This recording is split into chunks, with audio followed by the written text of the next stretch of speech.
안녕하세요. 포항 순수한 교회를 섬기고 있는 김문수 목사입니다. 우리는 지금 하나님의 뜻은 무엇인가 라는 주제로 진행되는 CTS 생명의 말씀 오병이의 특강 세 번째 시간을 맞이했습니다. 이번 시간에는 하나님의 뜻과 사람의 선택이라는 주제로 여러분과 함께 말씀을 나누고자 합니다. 가만히 생각해 봅시다. 이 세상에는 과연 하나님의 뜻만 존재할까요? 그렇지는 않습니다. 하나님의 뜻이 있고요. 사람의 뜻도 있습니다. 그리고 마귀의 뜻도 있습니다. 하지만 결과적으로 최종적으로는 우리 주 하나님의 뜻이 반드시 승리한다. 이것이 성경적인 진리입니다. 그런데 만약 하나님의 뜻도 있고 사람의 뜻도 있는데 사람이 하나님의 뜻에 불순종하고 자기의 뜻만을 쫓아갈 때 과연 하나님의 뜻은 좌절되고 마는 것일까요? 성경은 사람이 하나님의 뜻에 불순종할지라도 모든 것을 주관하시고 계획하시고 이끌어 가시는 하나님께서는 사람들의 그런 실수나 약점, 반역 그런 것조차도 하나님께서 선하게 사용하셔서 모든 것이 합력하여 선을 이루도록 하신다고 성경이 기록하고 있습니다. 그래서 사람이 순종을 하게 되면 하나님의 뜻이 아주 형통하게 잘 이루어지겠죠. 사람이 불순종하더라도 하나님께서 작정하시고 계획한 것은 그분께서 반드시 이루어 가십니다. 다만 손해보는 것은 불순종하는 그 사람이 손해를 봐요. 하나님께서는 어떻게 해서든지 그 사람을 목표하신 바대로 이끌어 가시는데 순종하면은 가는 길이 평탄할 것이요. 불순종하면은 하나님께 징계를 받고 많은 시행착오를 거친 후에 하나님의 길을 걷게 된다는 겁니다. 조금 구체적인 성경적인 사례를 몇 가지 들어보고자 합니다. 자, 야곱이라는 성경 인물이 있습니다.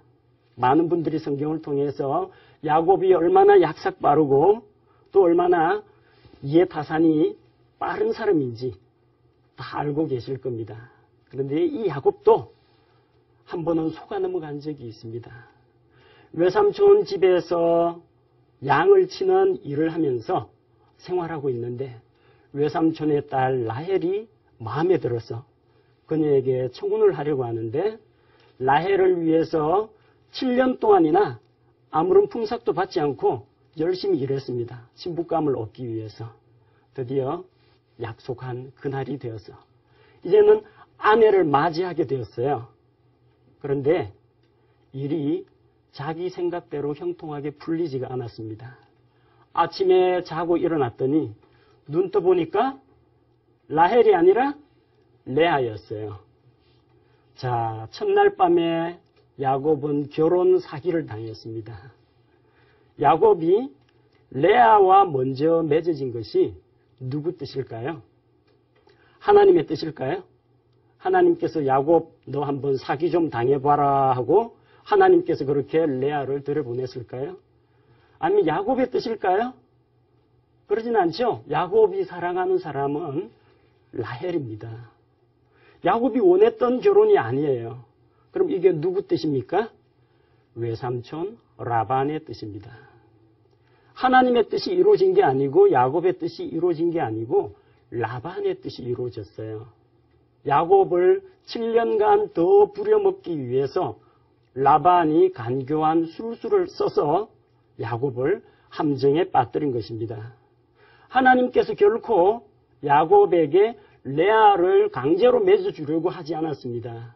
야곱의 결혼 생활이 형통하지 못하도록 결혼 생활에 파탄을 가져오도록 하나님께서 일부러 그렇게 계획하고 작정하신 게 아니라는 겁니다. 자, 이것은 라반의 머리에서 나온 계획이고 그리고 야곱이 거기에 속아 넘어갔고 그럼에도 불구하고 하나님께서는 이 만남, 이 결혼을 통해서 자신의 뜻을 이루어 가고자 하셨던 것입니다. 하나님의 뜻이 무엇입니까? 야곱이 레아하고 결혼하는 것이 하나님의 뜻이에요? 아니면 야곱이 라헬과 결혼하는 것이 하나님의 뜻이에요? 하나님의 관심은 아브라함과 이삭과 야곱을 통해서 믿음의 백성, 이스라엘 민족을 크게 일으키시는데 관심이 있었지, 야곱이 레아하고 결혼하든지 라헬이 하고 결혼을 하든지 어쨌든 그것은 야곱의 선택에 달린 문제이지 하나님께서 강제로 너는 어느 자매와 결혼하라 이렇게 강제적으로 정해주진 않으셨다는 겁니다. 아침에 자고 일어나니까 레아예요. 이때 하나님의 뜻은 진행이 되고 있지만 야곱은 선택을 해야 했습니다. 어떻게 할까요? 이 결혼 무효하고 레아를 쫓아내야 할까요? 레아를 쫓아낸다면 이혼을 말하는데 성경에서 하나님께서 둘이 한 몸이기 때문에 나눌 수 없다고 하셨습니다. 그러니까 레아와 이혼을 하는 것은 하나님의 뜻이 아닙니다. 자, 그렇다면 레아도 본부인으로 맞아들이고 라헬도 한 명 더 아내로 맞아들이는 것은 어떨까요? 하지만 창세기 2장에서 하나님께서 만드신 결혼제도는 한 남자와 한 여자의 결혼, 일부 일처제를 성경에서 가르쳤습니다. 그러니까 일부 다처제는 하나님의 계획과 하나님의 뜻이 아니라는 겁니다. 자, 이 가운데에서 야곱은 정상적인 선택을 하자면 자기 아내 레아를 버리지 말고 레아 하나만을 자기 평생의 반려자로 삼고 레아와 결혼 생활을 하는 것이 옳았습니다. 하지만 야곱은 라헬을 너무나 연모한 나머지 또다시 외삼촌에게 7년간의 노예 생활을 약정을 하고 라헬까지 아내로 얻었습니다. 더 나아가서 이 두 자매 사이에서 아들을 낳기 경쟁이 벌어지니까 각자가 자기의 몸종 빌하와 실바까지도 남편에게 바치고 아내로 삼도록 했습니다. 그래서 아내가 4명이 되어버렸어요. 일부 다처제는 하나님의 뜻이 아닙니다. 야곱이 선택한 거예요. 하나님께서 레아 한 사람만 있다고 해서 이스라엘 12지파 못 만드실 것 같습니까? 하나님께서 레아를 통해서 처음에 4아들을 주셨고 다음에 2아들을 주셨고 6아들을 주셨어요. 조금 더 시간이 흐르면 얼마든지 이스라엘 12지파 만드실 수 있습니다. 하나님께서 12지파 만들기 위해서 아내를 4식이나 강제로 야곱에게 떠안긴 것이 아닙니다. 그것은 야곱의 선택이었고 하나님께서 제정하신 일부 일처제의 원리에 불순종하고 자기 욕심을 따라서 일부 다처제를 선택한 것입니다. 야곱이 일부 일처제를 하건 일부 다처제를 하건 레아와 결혼하건 라헬과 결혼하건 그를 통해서 믿음의 백성을 일으키신다는 하나님의 계획은 전혀 좌절되지 않습니다. 하나님께서는 야곱의 순종도 사용하시고 야곱의 불순종과 라반의 사기극까지도 사용하실 수 있는 분입니다. 하지만 하나님의 뜻에 불순종한 야곱은 그 대가를 치르게 되죠. 2 아내의 질투, 자식들 사이의 분쟁, 심지어는 자기 동생을 팔아버리고 아버지에게 거짓말을 하기도 합니다. 자, 이런 가정 문제가 빚어집니다. 순종했더라면 좀 더 평탄하고 형통한 길을 갔을 텐데 하나님의 뜻에 불순종하고 야곱이 자기가 생각한 자기의 뜻과 고집과 욕심을 내세우는 바람에 하나님의 뜻은 이루어지되 그 뜻을 이루어가는 과정에서 야곱은 수많은 어려움을 겪었다는 것입니다. 요셉의 생애를 한번 생각해 보시기 바랍니다. 요셉은 야곱으로부터 총애를 받는 아들이었어요. 특별히 야곱이 사랑하는 라헬이 낳은 아들이기 때문에 더욱더 그랬습니다. 하지만 이 요셉은 형들로부터는 미움을 받았습니다. 왜 미움받았어요? 꿈 이야기를 통해서 자기가 높아질 것이라고 자랑을 했어요? 아니면 형들이 잘못하고 있는 것을 그 잘못과 약점들을 아버지에게 일일이 고해 바쳤어요? 성경은 한 가지 원인을 제시합니다. 아버지 야곱이 그를 사랑하여 채색 옷을 지어 입혔는데 그것을 보고 아버지가 아들 요셉을 사랑하는 것을 알고 형들이 시기 질투했다고 합니다. 그를 미워했다고 합니다. 채색 옷을 입는다는 것은 상속자가 된다는 의미입니다. 아버지의 사랑과 총애가 채색 옷을 통해서 나타났어요. 형들이 두고 보자. 꿈꾸는 자가 잘 되는지 한번 두고 보자. 벼르고 있다가 마침내 자기 동생 야곱을 이집트에 팔아 넘겼습니다. 요셉이 형들에게 팔려서 이집트로 가게 된 것이, 이집트에서 노예가 된 것이 하나님의 뜻일까요? 이집트에서 억울하게 누명을 쓰고 감옥에 갇힌 것이 하나님의 뜻일까요?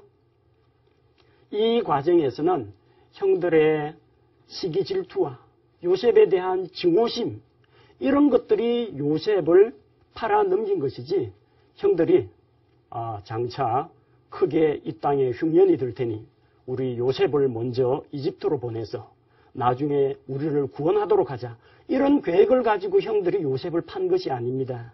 그들은 동생에 대한 미움과 재물에 대한 탐욕 때문에 동생을 노예 상인에게 팔아 넘겼던 것입니다. 형들은 요셉이 잘 되나 두고 보자, 그 꿈이 어떻게 되나 보자 하고 요셉을 팔아 넘겼어요. 요셉이 팔려가거나 팔려가지 않거나 요셉에게 주신 하나님의 비전과 꿈은 실현이 됩니다. 그런데 거기 누가 개입했어요? 하나님의 뜻에 반역하고 불순종하는 형들이 개입했어요. 신명기 24장 7절에 보면은 사람을 잡아다가 노예로 팔아넘기는 인신매매는 범죄다라고 하나님께서 기록하셨습니다. 형들은 하나님의 뜻을 수행하기 위해서 요셉을 팔아넘긴 게 아니라는 거예요. 하나님의 뜻을 거역하고 그를 팔았습니다. 요셉을 통해서 많은 사람들을 구원하고자 하는 하나님의 계획은 그래도 이루어집니다. 여기서 한번 생각해 봅시다. 형들이 요셉을 팔았기 때문에 전 인류를 구원하고자 하는, 이 팔레스틴 지방에 있는 많은 사람들을 구원하고자 하는 하나님의 계획이 형들이 팔았기 때문에 이루어졌을까요? 아니면 형들이 요셉을 팔았음에도 불구하고 하나님의 뜻이 이루어졌을까요? 어느 쪽입니까? 네. 그럼에도 불구하고 하나님의 뜻은 이루어진다는 겁니다. 요셉이 감옥에 가거나 노예가 되거나 아예 팔리지 않을지라도 하나님께서는 얼마든지 요셉을 사용하실 수 있는 분이라는 겁니다. 형들은 그 범죄로 인해서 양심의 가책을 받았고요. 나중에 자기들의 동생 시므온이 인질로 잡히고 베냐민이 요셉의 은잔을 훔친 죄로 붙들려가는 이런 위기 상황을 맞이했습니다. 형들은 하나님의 말씀에 불순종했던 것입니다. 창세기 50장 20절에서 성경은 이렇게 말합니다. 오직 당신들로 말하건대 당신들은 내게 악을 행하려고 생각하였으나 오히려 하나님은 그 일을 선이 되도록 계획하시고 이루셔서 이날과 같이 많은 사람을 살려두게 하셨나니. 형들은 하나님의 뜻을 이루기 위해서가 아니고 악을 행하려고 하였으나 하나님께서 그 악조차도 선으로 바꾸어 주셨다는 겁니다. 그래서 하나님의 뜻은 이루어집니다. 요셉을 해치려고 하는 형들이 있을지라도 하나님의 뜻은 이루어집니다. 다만 그 과정에서 요셉이 시련과 연단을 받았고 형들이 그 과정에서 그런 범죄를 통해서, 그런 실수를 통해서 결국은 자기들 역시 하나님의 징계를 받았습니다. 편하게 갈 수 있는 길을 놔두고 불순종할 때 이런 어려움이 닥친다는 겁니다. 모세의 인생 여정 그야말로 파란만장합니다. 모세의 인생 여정은 크게 세 부분으로 나눠집니다. 처음 40년간 모세는 이집트 왕궁에서 자랐습니다. 이집트의 왕자로서 이제 부족할 것이 없이 자랐어요. 나는 뭔가 할 수 있는 사람이야, 이런 자신감도 얻었을 겁니다. 하지만 그가 이집트 노예 감독관을 죽이고 살인자가 되어서 미디안 광야로 도망갔을 때 그는 40년간 양치기 생활을 하면서 광야 생활을 했습니다. 그러면서 낮아질 대로 낮아져서 나는 아무것도 아닌 사람이구나 하는 것을 깨달았습니다. 하나님께서 그를 부르셨을 때 제가 누구간데 파라오 앞에 서겠습니까? 제가 누구길래 이스라엘 백성을 인도해 내겠습니까? 낮아질 대로 낮아졌습니다. 80세에 그는 부르심을 받았습니다. 하지만 80세에 부르심을 받은 그가 마지막 120세가 될 때까지 하나님과 동행할 때 나는 아무것도 아니고 부족하지만 하나님께서 나와 함께 하실 때 정말 크고 놀라운 일을 이루실 수 있구나, 이런 것을 경험한 사람입니다. 자, 모세가 이집트 왕자로서 이스라엘 백성을 구출할 방법이 얼마든지 있습니다. 자기가 나중에 이집트 왕궁에서 권력을 잡아서 이스라엘 민족을 해방시킬 수도 있고요. 이스라엘 백성들을 많이 모으고 강성하게 만들어서 독립운동을 할 수도 있을 겁니다. 혹은 하나님께서는 어떻게 이 일을 이끌어 가실까 생각하고 하나님께 묻고 잠잠히 때를 기다리는 방법도 있을 수가 있어요. 우리가 생각하기에 하나님의 때를 기다리는 것이 아마 가장 좋은 해결책이 아니었나 생각합니다. 하지만 그는 매맞고 있는 동족을 구하기 위해서 이집트 노예 감독관을 죽이고 미디안 광야로 도망을 쳤습니다. 모세의 선택은 하나님의 때를 기다리지 않고 자기의 혈기와 자기의 이 성질머리를 그대로 발휘해버렸어요. 자, 성경이 뭐라고 이야기합니까? 야고보서 1장 20절. 사람의 진노가 하나님의 의를 이루지 못하느니라. 모세의 혈기가 이스라엘을 구원할 수 없어요. 하나님께서는 넌 아직 멀었다. 40년간 미디안 광야에서 겸손과 복종과 하나님의 때를 기다리는 그런 훈련을 받게 하셨습니다. 모세가 사람을 죽였기 때문에 모세가 사람 죽이는 게 하나님의 계획 가운데 들어있던 일이 아닙니다. 하나님이 너 저 노예 감독관을 죽여라. 그래야만 너가 40년간 훈련받는 그 기간이 열릴 것이다. 그렇게 말씀하지 않았습니다. 모세는 하나님의 뜻을 앞질러서 행하려고 잠잠히 잊지 못하고 혈기를 부렸습니다. 하지만 그 모세의 혈기조차도 하나님께서 사용하실 수 있다는 것입니다. 모세가 사람을 죽이거나 사람을 죽이지 않거나 미디안 광야로 도망을 가거나 말거나 하나님의 뜻은 이루어집니다. 그런데 모세가 하나님의 뜻을 앞질러 행하려고 하다가 결국은 모세는 더욱더 많은 고생과 연단의 기간을 갖게 되었다는 겁니다. 사도 바울의 경우도 한번 생각해 봅시다. 사도 바울은 이방인의 사도로 부르심을 받았습니다. 그래서 이제 선교의 방향을 두고 고민할 시점이 되었어요. 자기는 예루살렘에 올라가서 이 동족들도 만나보고 비록 이방인의 사도지만 예루살렘을 방문하고자 하는 그런 계획을 갖고 있었습니다. 왜? 동족들에 대한 뜨거운 열정을 가진 사람이기 때문에 나 자신이 예수 그리스도에게서 끊어진다고 할지라도 내 동족들의 구원을 위해서 정말 그런 뜨거운 열정을 가진 사람이었어요. 그런데 반대하는 사람들이 있었습니다. 사도행전 21장 4절에 보니까 여러 제자들이 성령님을 통해서 바울에게 권면을 합니다. 예루살렘에 올라가지 마십시오. 권면을 합니다. 그 가운데 대언자 아가보라는 사람이 있었어요. 대언자 아가보가 만약 당신이 올라가면 유대인들이 당신을 결박해서 이방인들에게로 넘겨주게 될 겁니다. 그러니까 올라가지 말라고 권면을 했습니다. 사도 바울은 어떤 길을 택했습니까? 예루살렘에 올라가는 길을 택했습니다. 왜? 나는 주 예수님을 위해 결박 중이야. 결박받을 뿐만 아니라 내 생명까지도 내어놓을 수 있다. 난 죽는 것도 각오했다. 그래서 그는 예루살렘에 올라갔습니다. 올라가서 어떻게 됩니까? 역시 이방인들의 손에 넘겨졌습니다. 이방인들의 손에 넘겨져서 내가 가이사 황제에게 호소한다라고 로마 시민권의 특권을 내세웠어요. 황제에게 내가 직접 신문 받기를 원한다. 그래서 그는 로마로 호송이 됩니다. 로마의 사도 바울을 통해서 복음이 전파가 됩니다. 자, 그러면은 그때 사도 바울이 예루살렘에 올라가는 것이 하나님의 뜻일까요? 아니면 올라가지 않는 것이 하나님의 뜻일까요? 로마를 비롯해서 온 세계에 복음을 전파하기 위해서는 사도 바울이 결박될 것을 각오하고 예루살렘에 억지로 반드시 올라가야만 했을까요? 이미 아시겠지만 사도 바울이 예루살렘에 올라가거나 예루살렘에 올라가지 않거나 하나님께서는 그분의 뜻을 이루십니다.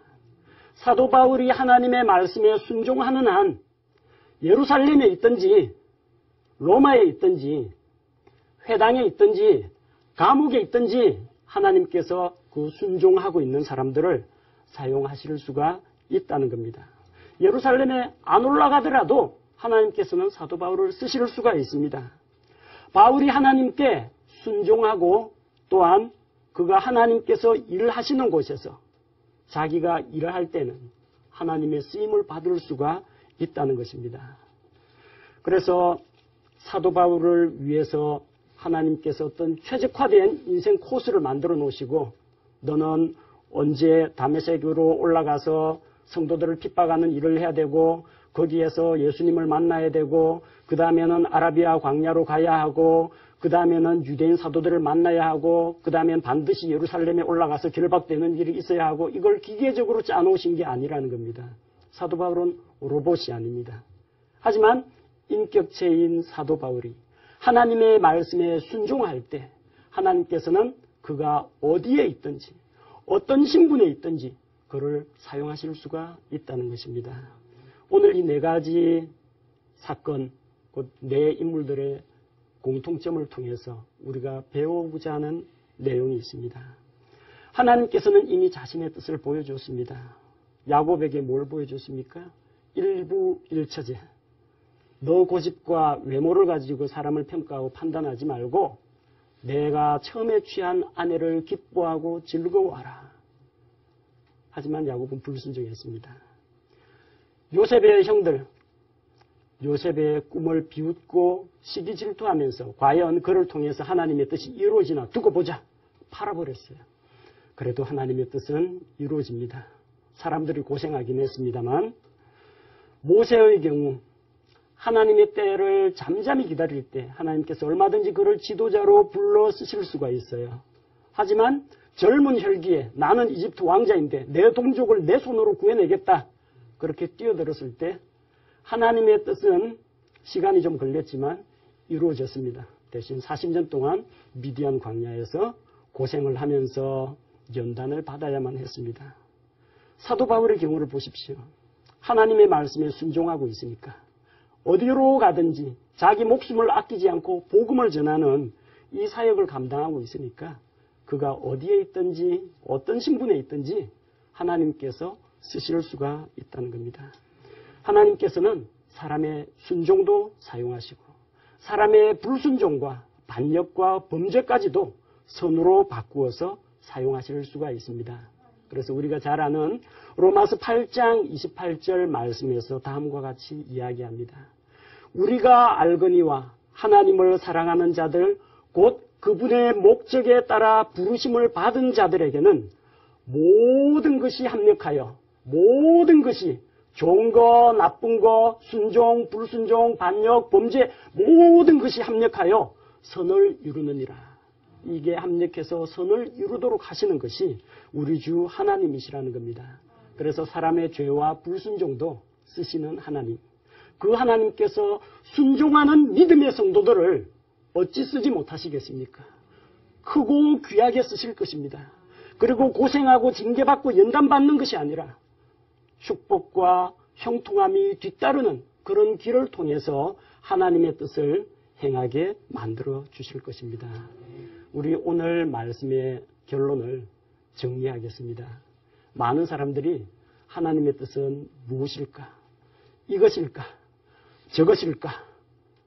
이것을 많이 생각합니다. 그러나 중요한 것은 하나님의 뜻이 이것이냐 저것이냐 알아보는 것보다 더 중요한 것은 내가 이미 알고 있는, 현재 알고 있는 하나님의 뜻에 순종하는 것이 훨씬 더 중요한 것이라는 겁니다.